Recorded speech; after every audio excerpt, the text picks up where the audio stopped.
Hi, and welcome. You're listening to the X22 Report. My name is Dave, and this is episode 1509A, and today's date is February 28th, 2018, and the title of the episode is, It Begins, the Economic Transition is Now Being Pushed. Let's get into the economic collapse financial news. Now, we've been tracking and following the retail industry. We've been following it, showing how the retail market is completely falling apart. And I know there's people out there saying, well, everything's moving to online sales. Yes, online sales are picking up. But again, this is a very big business. And it doesn't explain why restaurant traffic is declining. Those stores that just sell food and other things are declining. And believe me, everyone is not buying their food online.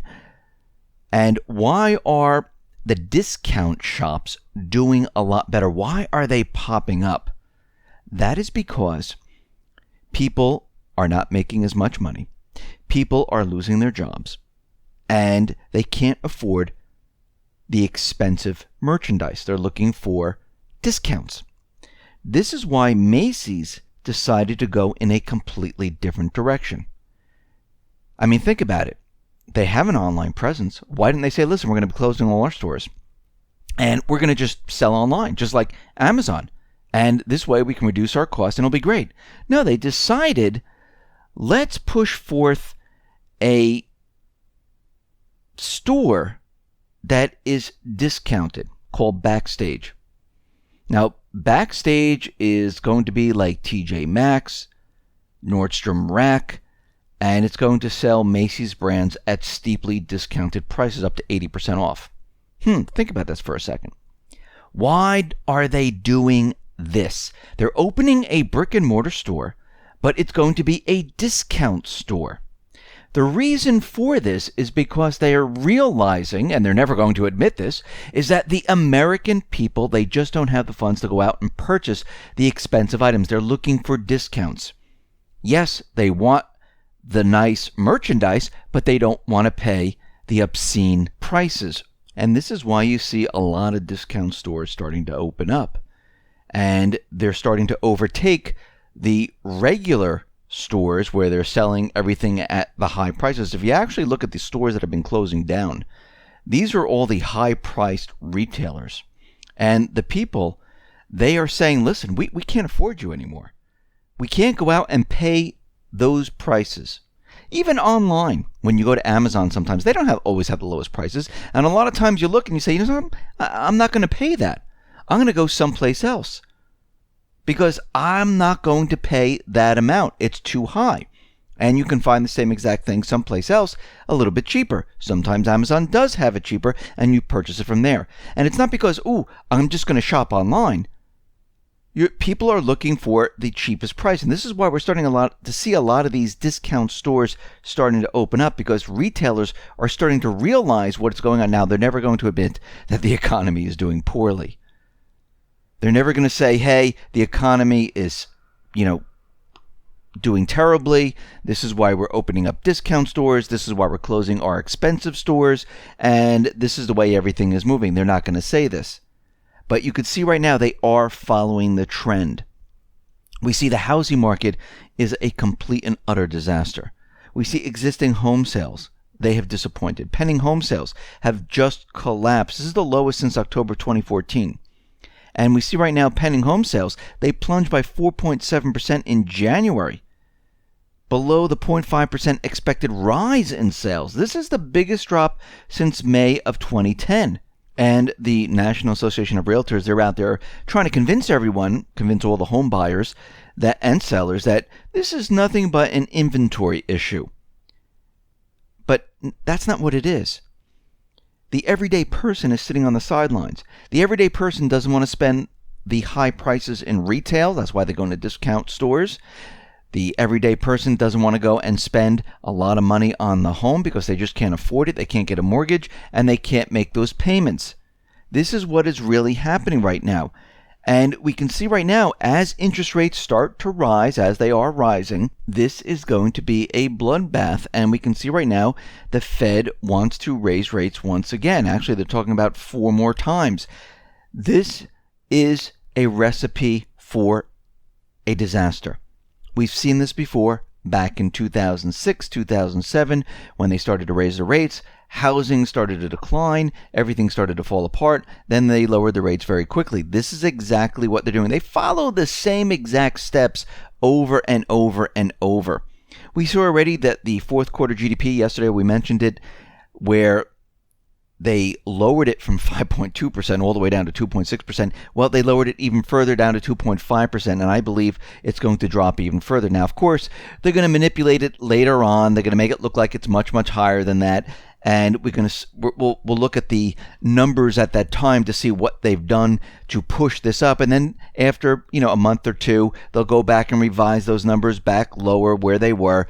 And we could see right now the economy is not doing as well as everyone really thinks it is. We are in a gigantic illusion, the biggest illusion that we've ever seen in our lives.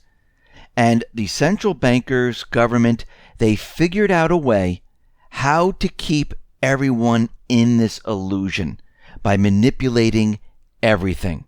And if you go back in time, they were able to manipulate certain things that, well, they figured out through quantitative easing, through manipulation of interest rates, manipulation of GDP numbers, manipulation of unemployment numbers, manipulation of the stock market, manipulation of the precious metals market, manipulation of every single thing. Guess what?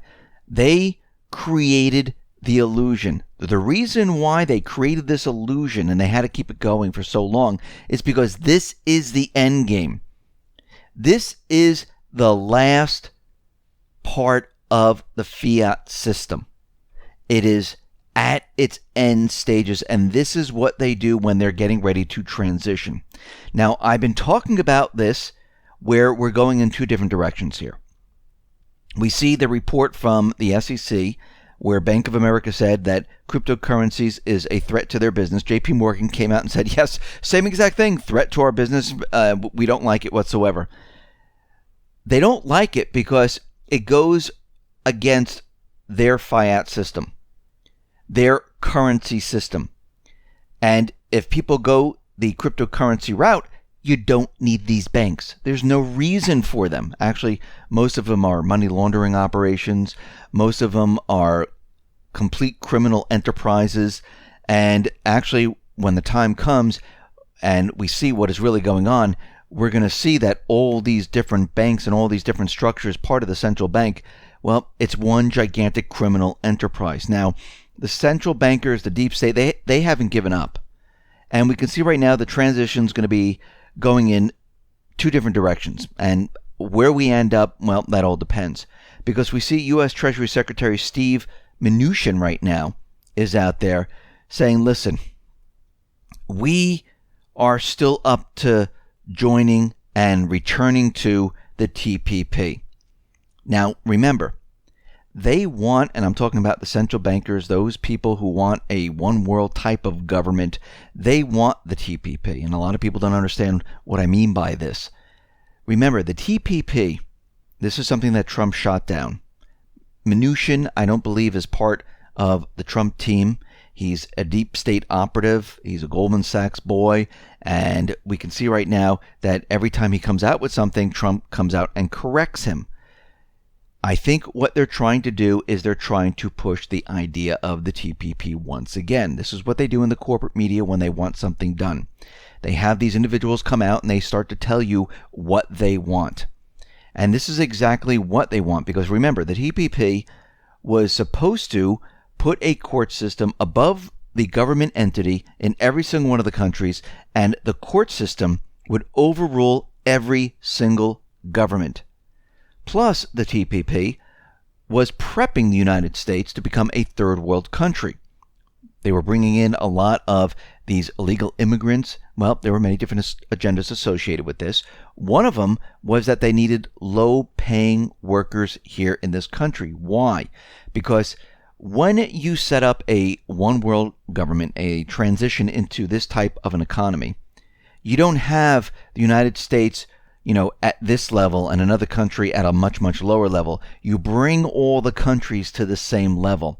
Now, we know that all the other countries aren't going to come up to the United States level. So what they had to do is they have to bring the United States down to all the other countries' level. That's what they were planning to do, to make everyone on an even playing field, which means the way of life in the United States would completely change into a third world type of lifestyle, because they would bring in workers from other countries and they would pay them the same amount they were making in their countries, and vice versa. So everyone would get the same pay no matter where you go, and it would be the bottom of the barrel type of pay. This is their plan with the TPP. This is exactly what they wanted. And of course, it was stopped, but they're here once again trying to push this because they understand everything is starting to fall apart, and they do believe that this is their chance to push their agenda. Remember, they never give up on their goal, and they want this to happen here. So we have a transition that is happening right now, right in front of our faces. And we're going to go in either direction with the central bankers. Now, of course, they convince the corporate media to push this. They convince the American people this is the best thing since sliced bread. People might go along with it. Then we have the crypto market, which is a people currency not controlled by the central banks. Actually, it would destroy the central banking system. It would destroy the entire banking system, and it would allow the people to take control of their economy. Now, of course, they don't want this. This is why JP Morgan Chase, Bank of America, and other banks are saying that this is a threat to their system. Remember, their business, their system, not yours, not mine. Their system. Remember, they make a lot of money on this system.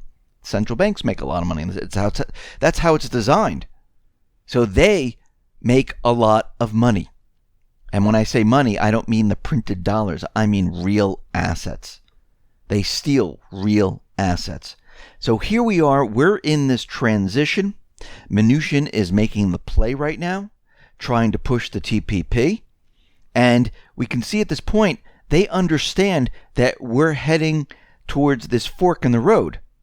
And they want everyone moved to where they want everyone to go. They want their transition. And this is what they're trying to do right now. So we can see at this point that we are at the end stage of this economic system. This is why they created the illusion. This is why they've been keeping the illusion alive. This is why they've been pushing their agenda. This is why they want the TPP. This is why they want everyone convinced that when the economy finally and completely crashes, it's not their fault. This will allow them to start up a new system. But cryptocurrencies, well, that was introduced into this whole entire economic arena, and now they're a little bit worried. And I think it was introduced on purpose to throw a wrench in the whole entire thing here, to give the people a chance. And we can see right now, the only reason the banks would say that cryptocurrencies are a threat is because they understand what will happen if the people decide to choose cryptocurrency and say we don't want the central bank anymore. They understand and they know that if this happens, they are finished. And they're going to do whatever they possibly can to stop that. But no matter what, we're going through some type of transition. This is why you have to be ready and prepared. This is why you need to be ready for what is coming. Listen, everyone, thanks a lot for listening. Be well, be safe, and especially be prepared. Thanks a lot.